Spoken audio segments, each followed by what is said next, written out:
Hello and welcome to Time of Death. I'm Ris. And I'm Dee. And we are two nurses who like to talk true crime. We like to focus on cases that feature a medical professional as the perpetrator or victim. And we like to just talk about it and give our input with our medical background. So, without further ado, let's get into it. Let's do it. I'm fully prepared tonight for you. Just want to give everyone a warning. I'm not probably going to be my bubbly self. I'm feeling very deflated. So, just fair warning. Yeah, so bear with us. Just do your best and that's fine. Okay. This is going to be... It's okay. Okay, so we're talking about Dr. Kevin Paul Anderson. So it's 1999, and we're partying like it's 1999. Nice. It's a weak joke, but it's okay. So Dr. Kevin Paul Anderson was a respected and trusted pediatrician in his community. His patients looked up to him. Many of his colleagues considered him a mentor, just all-around great guy. Mm-hmm. He was handsome, athletic, established in Pasadena, California. He was a chick magnet. Women gravitated towards him. However, he was very much married with a young daughter. I think she was 8 at this time. However, all of this came crashing down one day, on the specific day where he was witnessed by an unnamed individual dousing his colleague's car, a Mercedes-Benz, in gasoline and attempting to push it off of a cliff in the San Gabriel Mountains. That colleague was Dr. Deepti Gupta, a 3-year-old fellow doctor, described by many as pretty, anxious to do well, and being a people pleaser. She had arrived to the United States for graduate studies 8 years before, so 1991, and she was a successful neonatologist. She is also married to a successful engineering professor at MIT and a mother to a 3-year-old little girl. Ris, do you want to let everyone know what a neonatologist is? If you don't know, a neonatologist is a doctor for babies. So a neonatologist, if a baby isn't doing well, then the neonatologist will be in charge of their care, and then as their care progresses, a pediatrician will start taking care of them. Excellent. Thank you, Ris. So that's like where a NICU would come into play, right? Yeah, so they're the doctors that take care of babies that require more care, or a neonatologist would work in the intensive care unit for babies. And that's why a pediatrician would work very closely, right? That makes sense? Yeah, that makes sense. They're both taking care of younger patients. So these two had worked very closely together, and it was even speculated that they planned to open a business, a practice, jointly in Pasadena. After that individual saw Anderson pushing the Mercedes off of the cliff, they immediately called 911, and police confronted Anderson shortly afterwards. Anderson admitted to strangling Deepti. However, said that it occurred in his car after an argument they had had about business and money, which makes sense because they planned on opening a business together. However, the autopsy report indicated otherwise. Its findings showed that Deepti had been dead for over 8 hours before her body was pushed down off of the cliff in an attempt to make it look like an accident. Anderson had strangled her with a Snoopy tie, doused her in gasoline, and attempted to stage what happened to her as an accident. The autopsy also found that Deepti was pregnant. However, oh boy, in one of the biggest twists of the case, she was pregnant with Anderson's baby. Okay, so they were having an affair. Most likely. Anderson later admitted to police that he killed her soon after she told him about the pregnancy, as well as her refusal to abort their child. Wow, there you go. You have motive.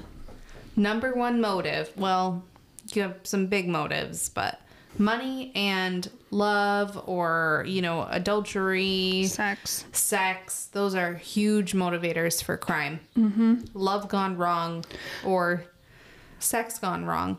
Sex gone wrong. I like that. That's what you should call this one. So Anderson is obviously found guilty of these crimes. He was sentenced to second-degree murder of Deepti and their unborn child, and was sentenced to 20 years in prison. Okay, good. However, during the trial, defense attempted to portray Deepti as a headstrong woman who was pursuing Anderson, a happily married man, and later threatened to expose their affair, telling his wife and threatening to harm his daughter. You know what? Even if that was true, that still doesn't give you motivation or a reason to kill someone. Exactly. You know, and also they always switch it up. Oh, we're defending this guy, but it was her that caused this whole issue. She's the one that was pursuing him. This is on her, not our poor little Dr. Anderson. It's just spreading the blame around. But I just want to say that victim blaming is never okay. Number one, even in, I don't think that this was the case, but even if she was the one who initiated it or a willing participant in the affair, she still didn't deserve to be murdered. Exactly. And Anderson later went on to say that Deepti's last words to him was that she knew where his daughter went to school. But she didn't hurt that child, and she didn't go to that school. You know what I mean? I'm not convinced that she really said that, but even if she did not deserve to be murdered. Defense also accused her husband, Dr. Vijay Gupta, of kind of turning a blind eye to the affair. And so what? You know what? Even if he did, what the heck does that matter? It doesn't. They went on to say that he was like permissive of this, that they were in an unhappy relationship, that she was going to leave him. And I'll give some more context later, but it was, you know, at the end of the day, no one can say that Vijay was not devoted to his spouse. He showed up every day to trial for Anderson in order to face his wife's murderer. He sounds like a very supportive spouse. He was. And not only was he supportive of Deepti, but their spiritual advisor was also very supportive and painted a very different picture of Deepti as well. He described her as a very good person who finally gave in after telling Anderson no countless times.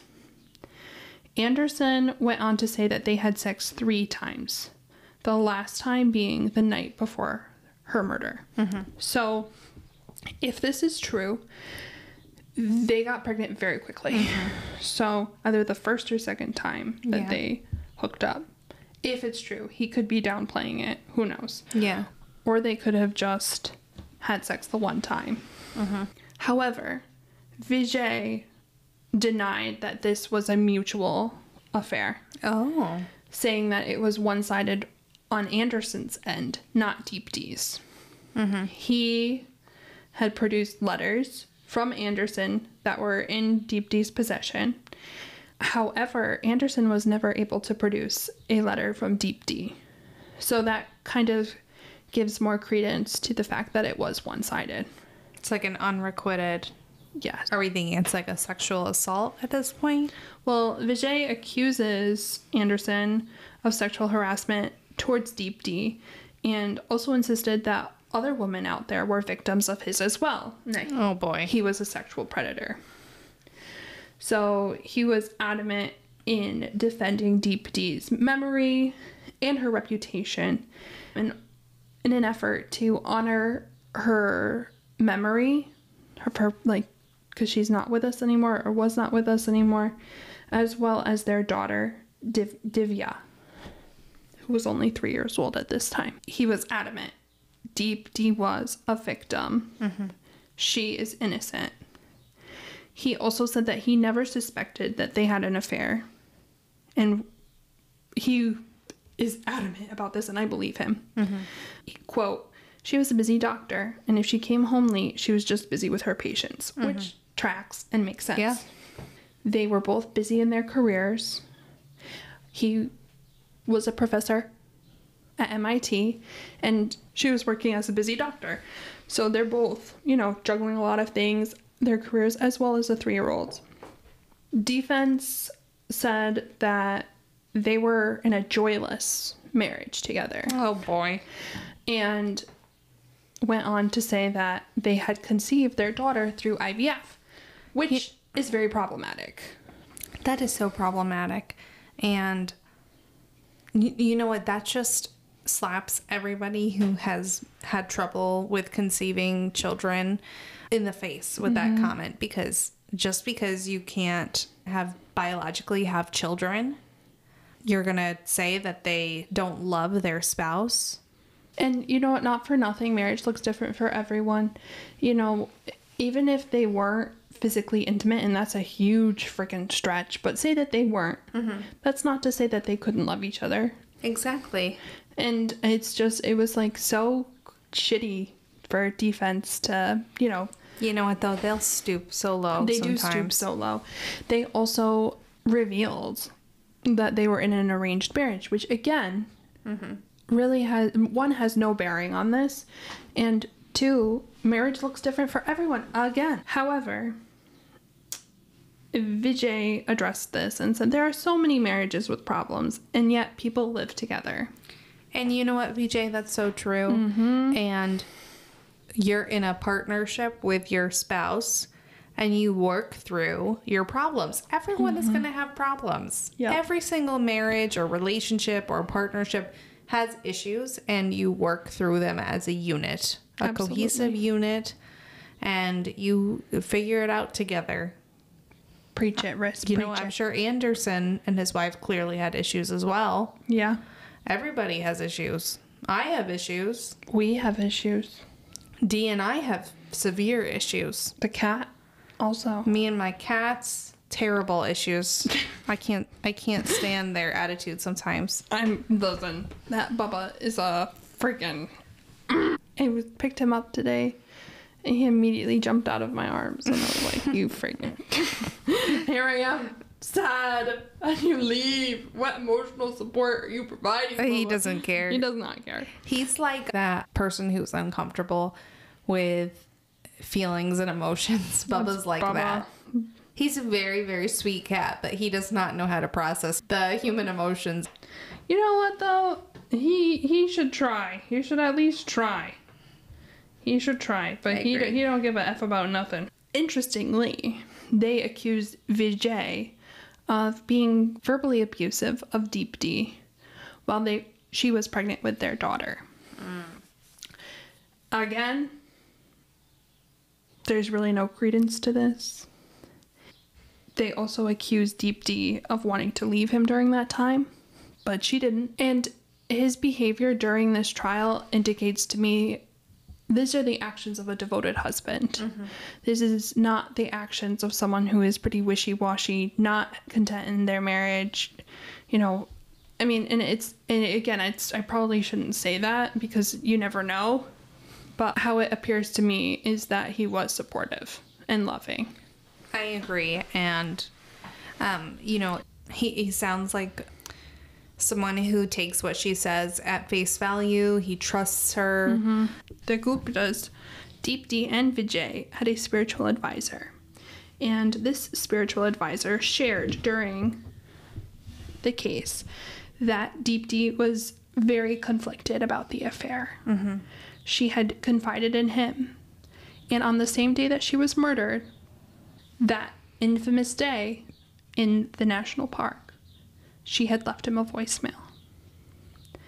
And on that voicemail, she told him that she was going into the forest and that she was very afraid. She told him that she wanted to make a break. Not take a break, make a break. So leave Anderson.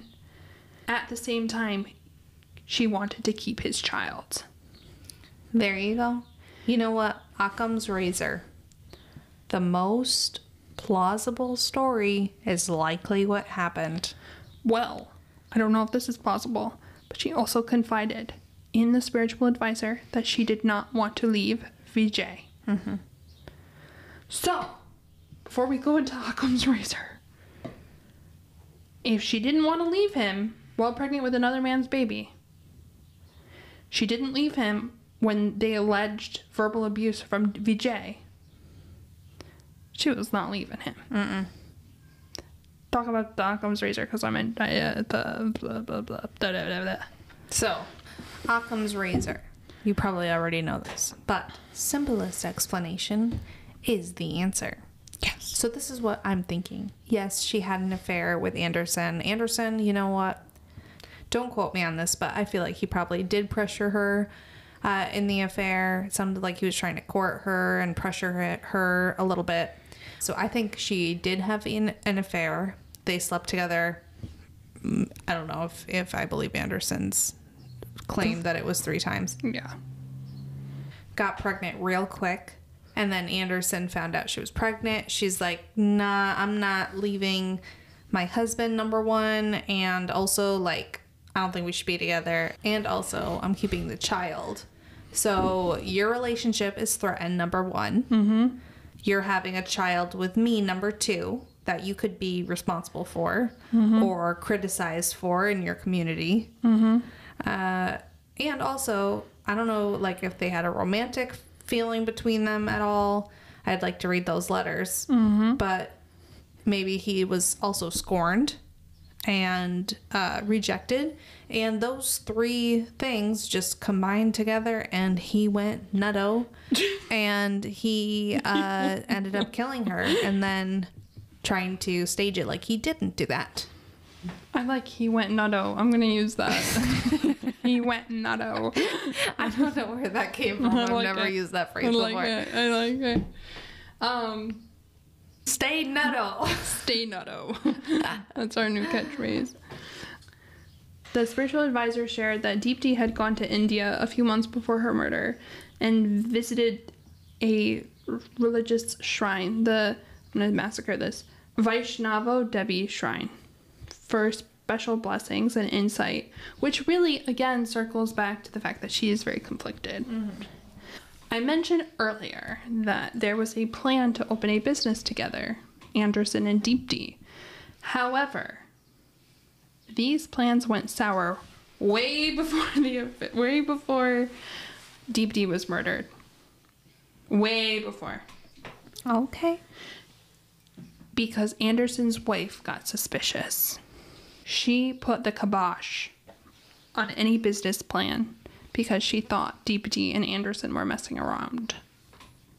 Also, you know, creating a business plan with your affair partner just gives you more time to spend together. You know what I mean? It's a great, Deepti and I are just working on our new business. Like, don't get mad at me. It's our business, it's our future, it's our financial security. Am I wrong? The alibi. But it's Mom's shaking her head, but she's sleeping.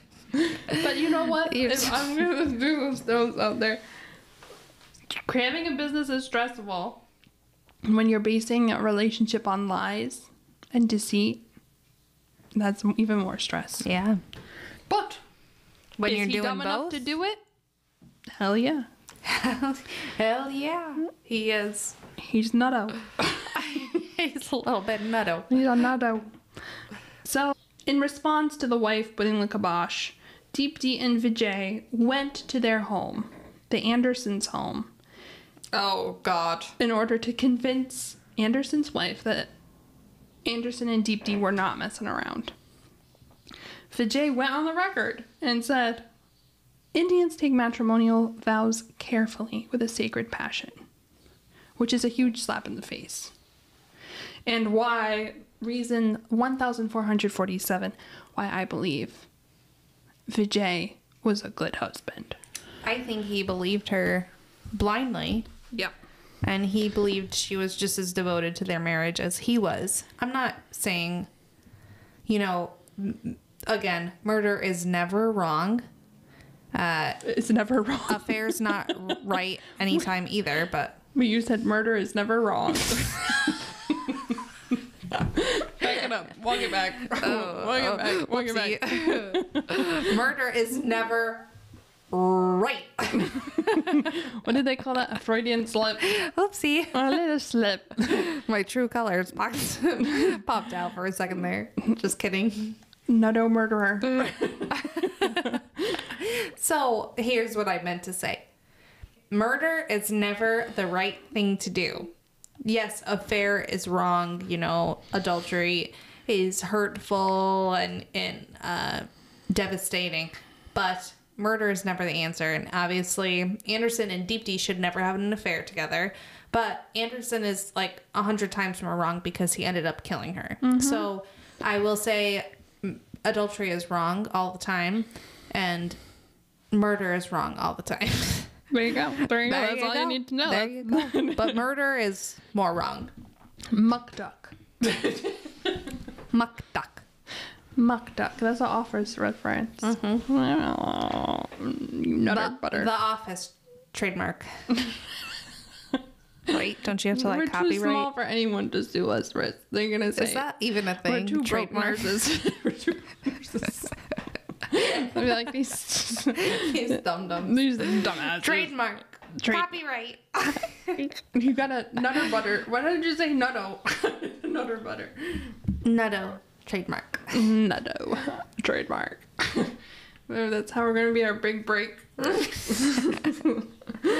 All right. Well, so let us know if you want a t-shirt that says nutto on it. Well, I'll make t-shirts.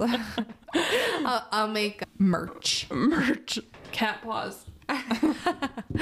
It's official stamp by Bubba. Nutto. I'll put Bubba's actual paw print on a t-shirt.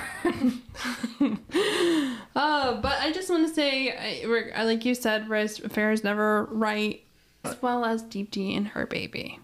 These, you know, the children, it's always tragic, and obviously that unborn baby paid the price as well. And then the little girl who grows up without her mom, Divya. And Vijay, because he was in 100%. He was devoted. Rest in peace to Deepti and their child. Yeah. Her child. Hers. Dee, great case. Again, I just want to reiterate how freaking... This is my takeaway from this. Number one and motivator, sex. And finances. Sex. Because so much can go wrong in sex. So, this... We're giving you guys the best sex. This is primo content here. So take a listen. This guy, you know, he tried to have his cake and eat it too. And tried having, you know, his regular marriage and then also having his affair. Oopsie, a baby came to be. And then he just decided to go about fixing it with murder, which, again, never the answer. Thank you for listening to me. So basically, everyone, don't have sex. Abstinence. Abstinence is the answer. Just don't do it because it leads to murder. It leads to murder. Don't do it. All right. Thank you guys for tuning in. Thank you guys for tuning in. This case was interesting. I hope I did justice for the victims. All of them, all four people who I feel were really impacted. Vijay, Deepti, Divya, and the unborn child. Yes. Rest in peace. Rest in peace to Deepti and their baby. Yes. Okay. All right. Thank you all for listening to us. This is probably like just us rambling. I don't know. I'm having an off day. Dee's having an off day and I'm just nutto. So please forgive us and don't unfollow us. Try not to unfollow us. Resist the urge. Freaking stupid nuttos. Wait, why do I follow these people? What the hell am I doing? I feel like I don't even want to say like, rate, review, subscribe. Please don't review after hearing this episode. This one and the French one were probably my two worst. Which French one? We had talking in that French accent the whole episode. Yes. I remember Patois. That was a rough one too. I listened to that and I cringed. Like I physically recoiled. Some of them I cringe at too. I'm like, oh my god. It's but okay. this one I think is, I just am in a funk. It's okay. It's Everybody goes in a funk. Great case, and I want to do honor to the memory. I just am having an off day. It's okay. You did justice to her. That's the most important thing. All right, everyone, we're going to call it. The time is 1929. That is 7:29 p.m. for those of you who still don't use military time. Stay nutto. In the year 2024, you don't know military time? You're telling me you don't know military time in 2024? You nutto. You're nutto. All right. You're killing it. I'm just kidding. Stay nutto. If you don't need to know military time, just don't learn it. It's not worth the time. It's pretty easy though if you just listen. If you just try. Pull the curtain. Okay. Bye. I'm done now. Bye. Hang up. I said goodbye. Say bye. Bye. Bye. Jeez, I gotta tell you to do everything?